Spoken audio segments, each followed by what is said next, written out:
All right, y'all. Last couple of weeks, been a lot of people talking about Stephen A. Smith making comments criticizing Congresswoman Jasmine Crockett and how she handles herself in the criticism of Donald Trump. So he made the initial comments on his Sirius XM radio show. And then like a week ago, we addressed that. And so, roll. So this were the initial comments, okay? Just so let's roll the initial comments. We have the initial comments. Go ahead and roll that and go ahead. How Jasmine Crockett chooses to express herself, I'm like, is that going to help your district in Texas? Aren't you there to find a way to get stuff done as opposed to just being an impediment to what Trump wants? How much work goes into that? I'm just going to go off about Trump, cuss him out every chance I get, say the most derogatory, incendiary things imaginable, and that's my day's work. That ain't work. Work is saying, that's the man in power. I know what his agenda is. I'm not exactly in a position to stop him since the Republicans have the Senate and the House. But maybe if I'm willing to work with this man, I might get something out of it for my constituency. Because like Joe Manchin said, he's there to represent, or was there for 15 years to represent, the people of West Virginia.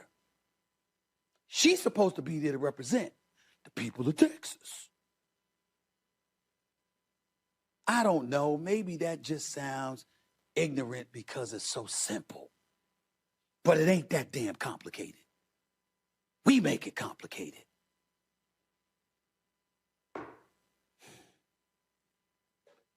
Damn, it's frustrating. It really can be. All right, two things Stephen A. said is correct. He says it's not that complicated and it's simple. Yeah, facts are extremely simple. And he doesn't even know any of the facts. He literally has no clue what he's talking about. None. Okay, so a week ago we addressed it. So then the folks at the Pivot, they dropped their interview with Stephen A. And so then he decided to comment again on Congresswoman Jasmine Crockett. You know, the other day, because they said I was insulting Jasmine Crockett. Why you got to call out the sister? Because the sister's the one sounding like that. I know she's intelligent. I know she's accomplished. I know she's smart. That's not what I said. What I said was, that's not how you sounded. You sounded belligerent talking about the president. You're a representative representing the state of Texas in your district in Texas. They didn't send you there for that. They sent you there to find a way to get what you can for us while he's in office, while assisting him getting out of office so you could get somebody in there who's more favorable to my district. Same thing with AOC. Same thing with Eric Swalwell in California. Same thing with any elected official. Your job is not to go there and say, derail the president. I could do that. You're a representative. You're an elected official. You're on Capitol Hill. What are you doing? You're supposed to be working. You cannot be working if all you're saying is, I don't care what he comes up with. I'm not agreeing to it. You can't, listen, you can't figure out what, listen, he's the president. I don't like it. But damn, he gonna be here till 2028. I got 100,000, 200,000, 300,000 constituents to deal with. Let me see what I can get.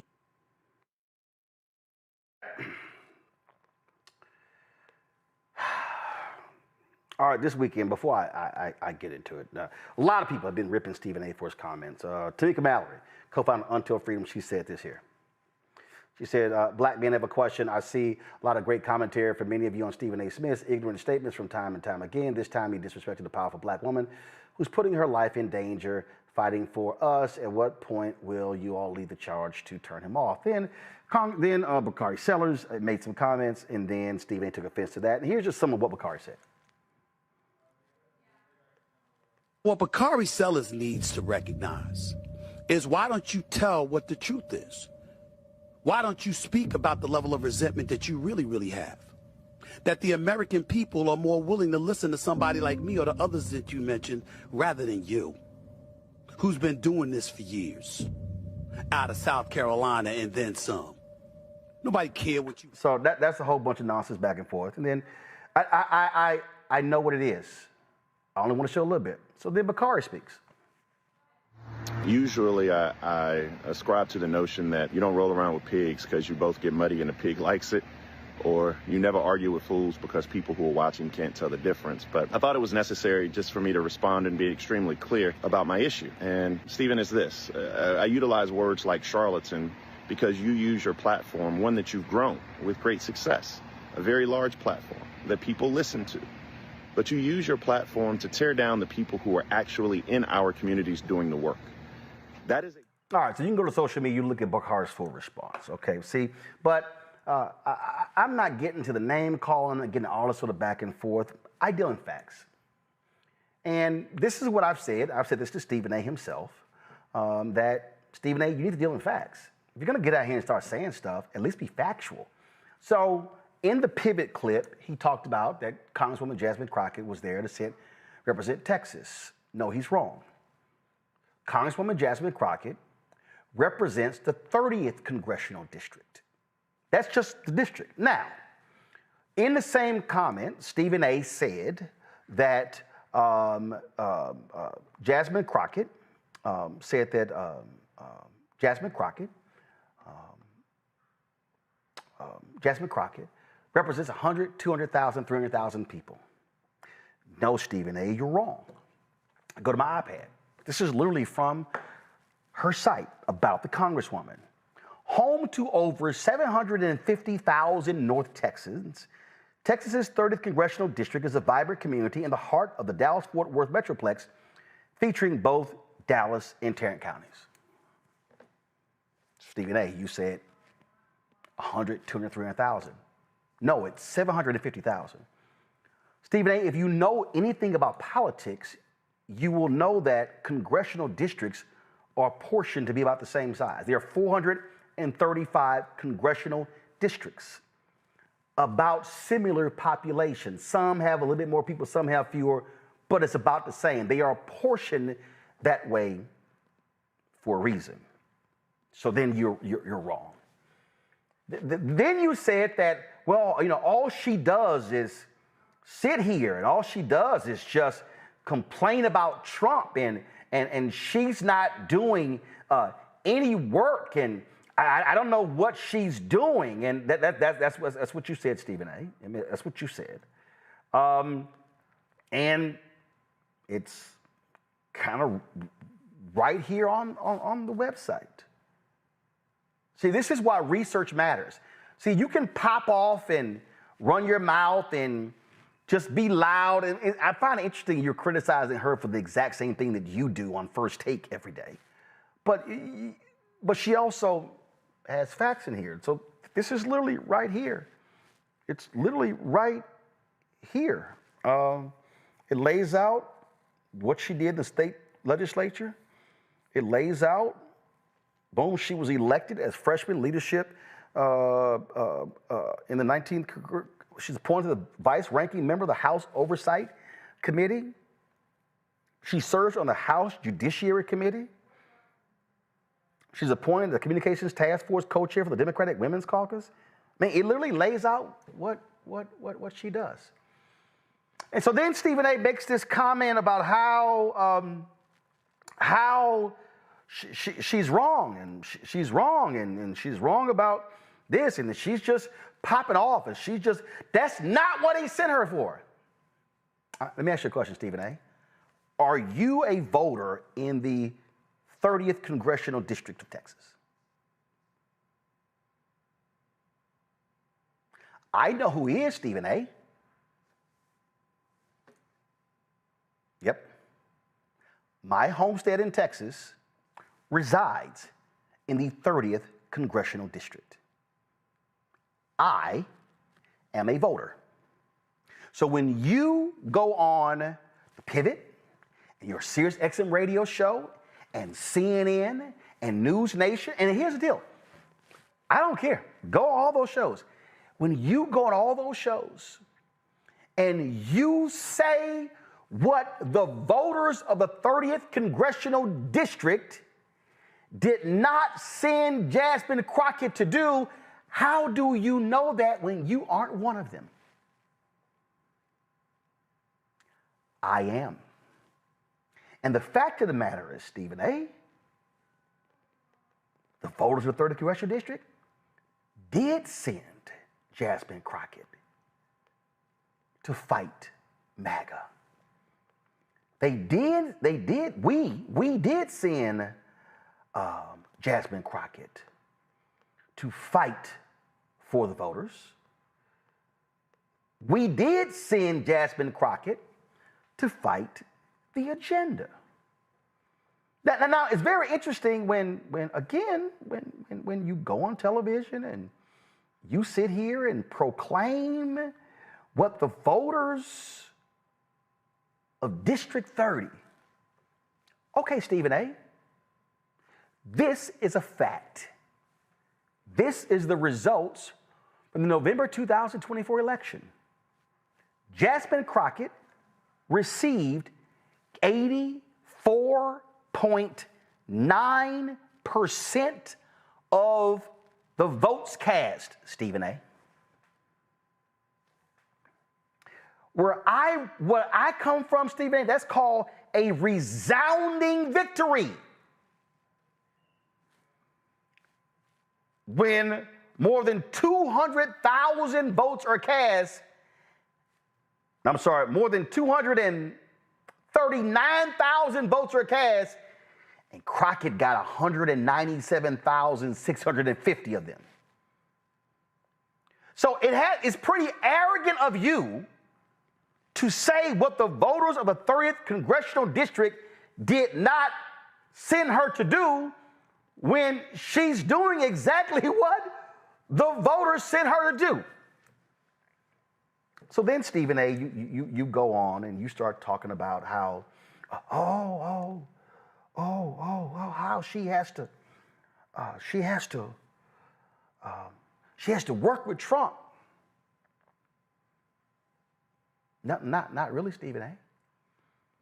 You love talking about the Constitution. Have you actually read it? I would ask this question of you, Stephen A.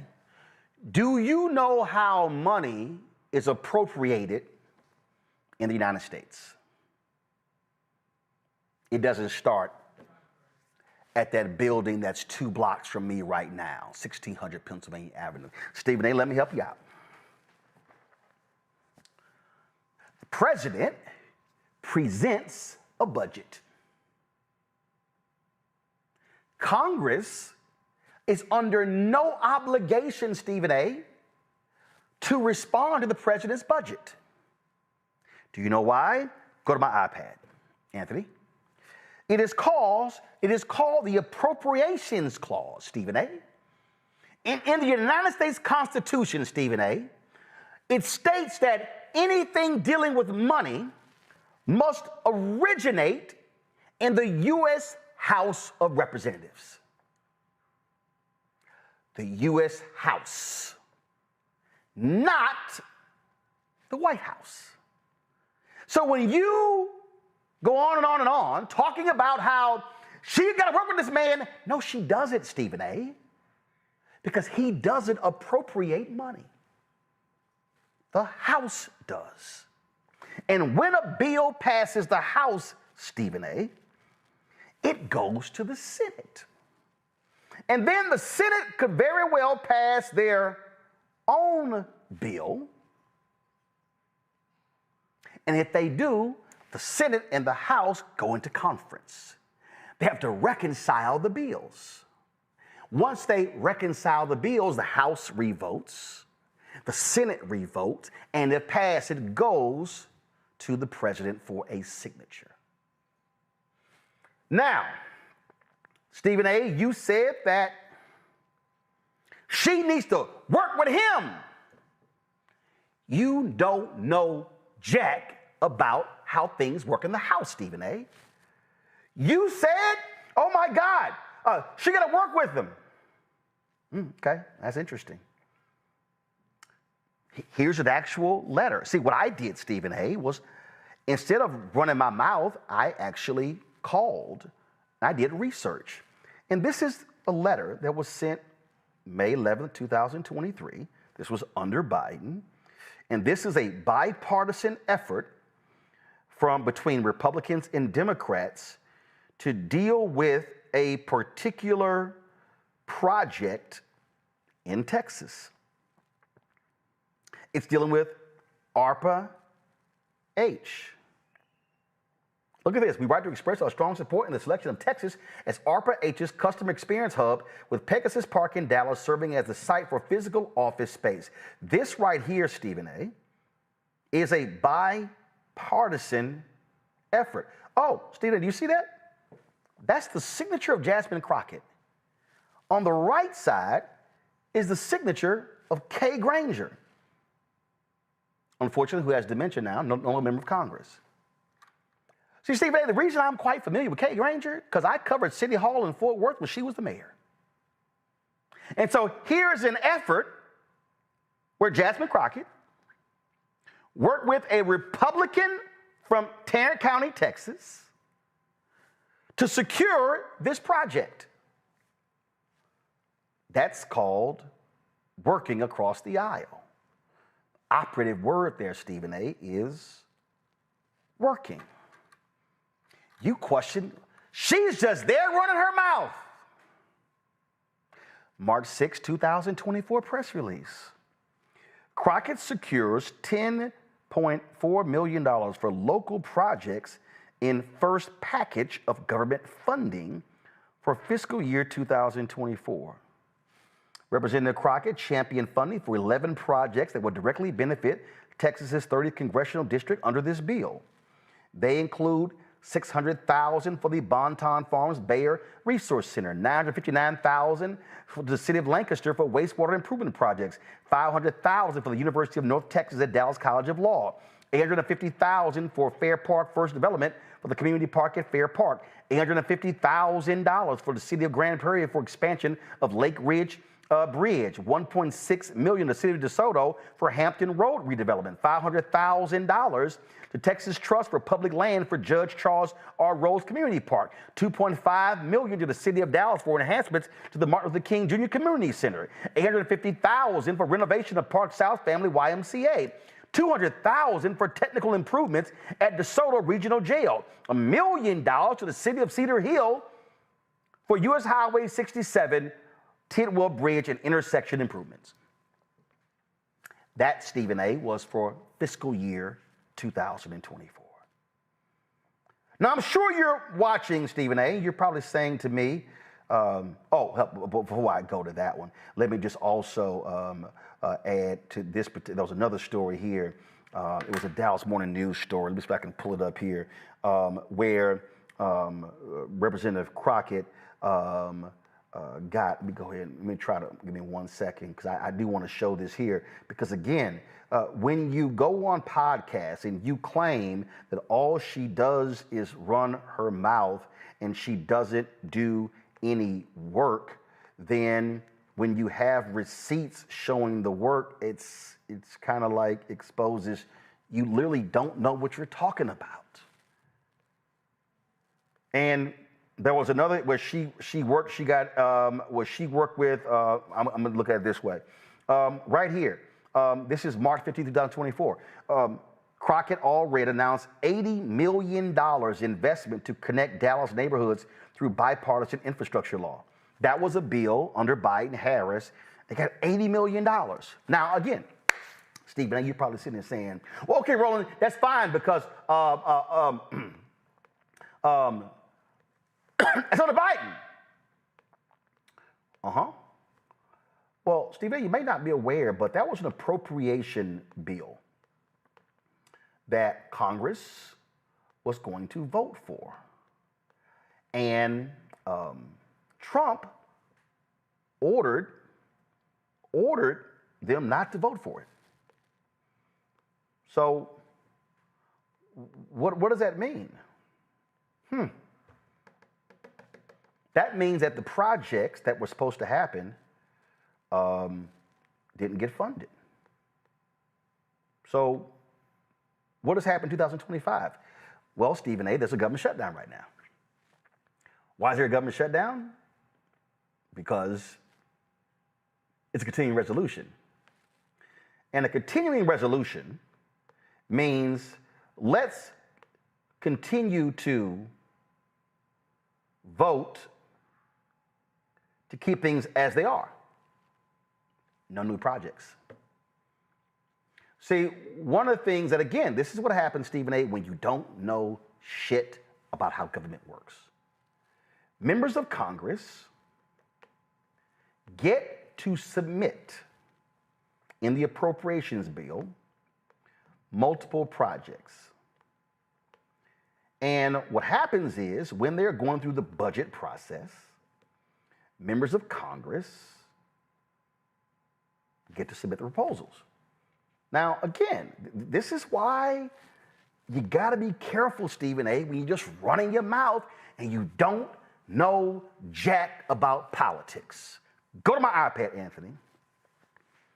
In the U.S. House of Representatives, each member of Congress, each member, that's 435, Stephen A., Republicans and Democrats, they are allowed to submit a maximum of 15 community project funding requests, CPF, also known as earmarks, during the annual appropriation process.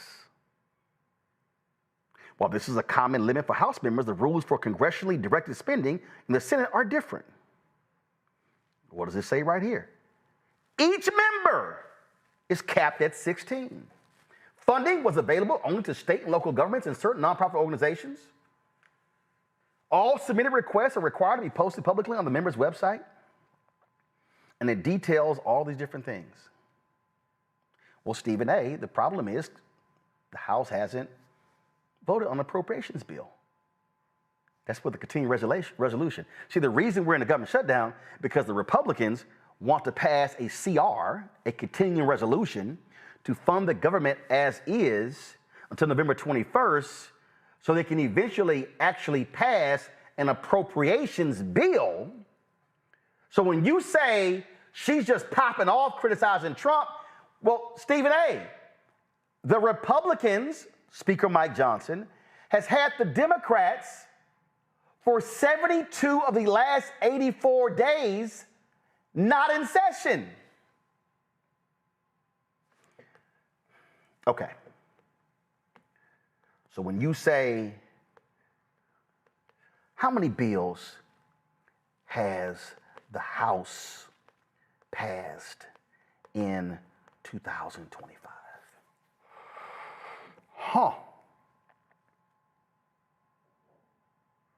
They passed 90 laws, but many of them really aren't even significant. They're not even major laws.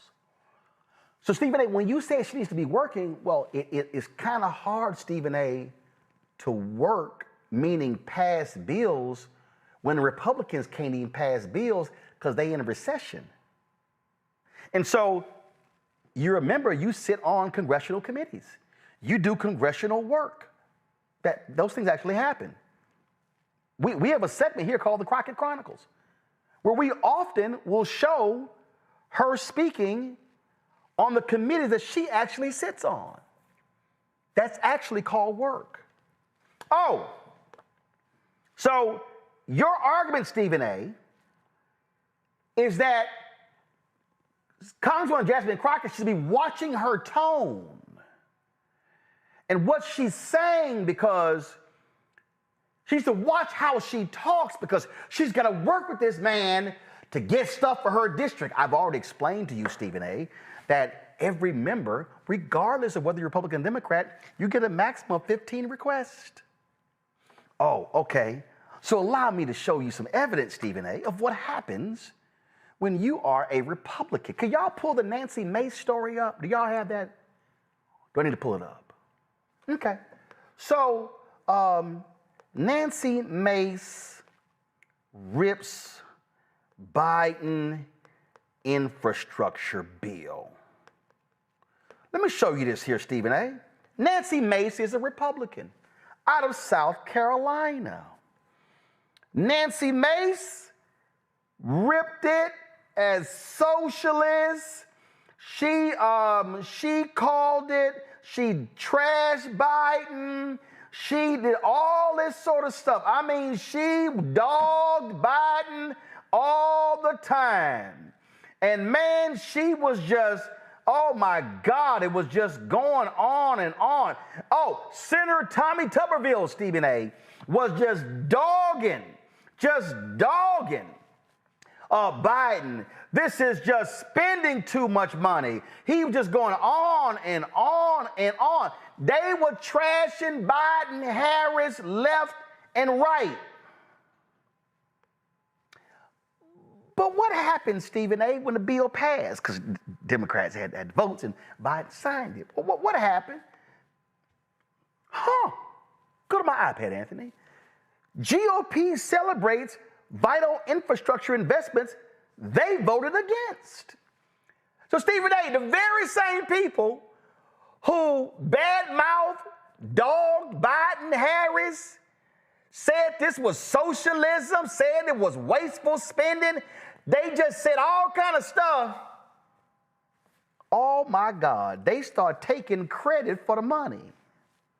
You think I'm lying? Oh, look at this. August 20, this is an article from Yahoo, from the Daily Beast, Stephen A., dated August 20th, 2025. Nancy Mace brags about helping secure historic infrastructure funds she voted against. Ain't that something?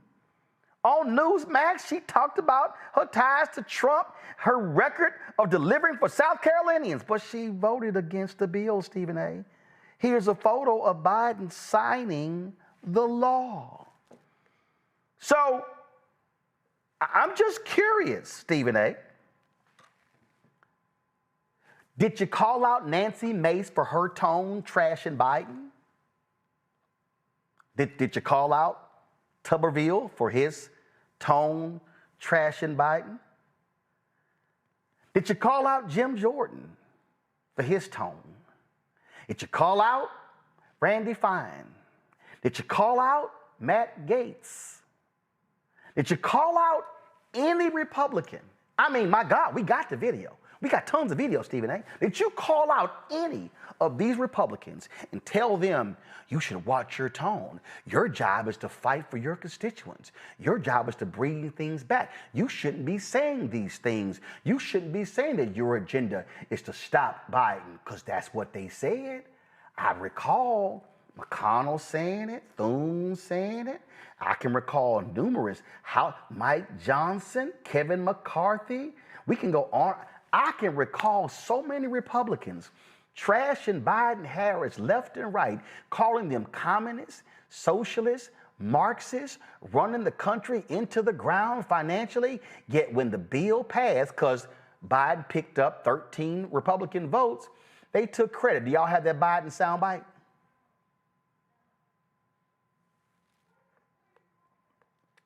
See, so Biden called out the Republicans. Biden called them out. He called them out, said, for taking credit. But again, I'm just trying to understand. Did Stephen A. call out any Republicans for the vicious language they used criticizing Biden, but then taking credit when the money starts showing up? What is the point I'm making here? The point I'm making here is real simple, Stephen A. You literally don't know anything about Congress. You know nothing about how the House works. You know about basketball, NFL, all sort of stuff like that. You don't know anything about this. You've done no research, Stephen A. You've done no studying. You can't even get the most basic fact correct, which is how many people she represents in the 30th Congressional District. You can't even get that right. And so here's why you get criticized. Because you pop off not knowing what you're talking about. And so you're trying to tell her how she needs to work with Trump when she doesn't work with Trump. In fact, she doesn't even meet with Trump, Stephen A. Trump meets with Democratic congressional leaders. Who is that? House Democratic leader Hakeem Jeffries. Senate Minority Leader Chuck Schumer. That's who deals with Trump. They deal with leadership. So if you're going to criticize Jasmine Crockett for her tone and how she's not doing her job, are you going to tell your audience on Sirius XM, and when you go on News Nation, and when you go on CNN, and all the rest of these places, are you going to tell them what she actually accomplished? Are you going to bother actually talking with a voter of the 3rd Congressional District? Because I'm one. My dad's one. My mom's one. My sister's one. Her daughter's one. The neighbors are voters. I could get you 100 or 200 or 500 to talk with. This is the problem. Stephen A., you make it easy for people to criticize you.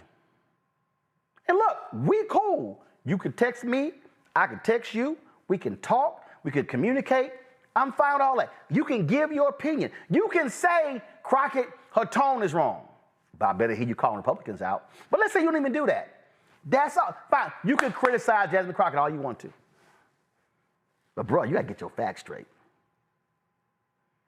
And you're popping off and running your mouth, and none of your facts are straight. And that's what makes you look silly. And see, had you had your facts straight, I would not have had to do this segment. Because I would have had nothing to work with. But you exposed yourself for your lack of political knowledge.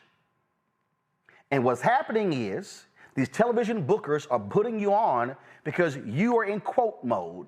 You say things that go viral, and they get excited by that. So guess what? The bookers at CNN and the bookers at Newsday, that's why Chris Cuomo ain't got no ratings. That's why he pulled Bill O'Reilly out the crypt and got you debating him. We know what all that is, and that's fine. Guess what? I don't care. That's great.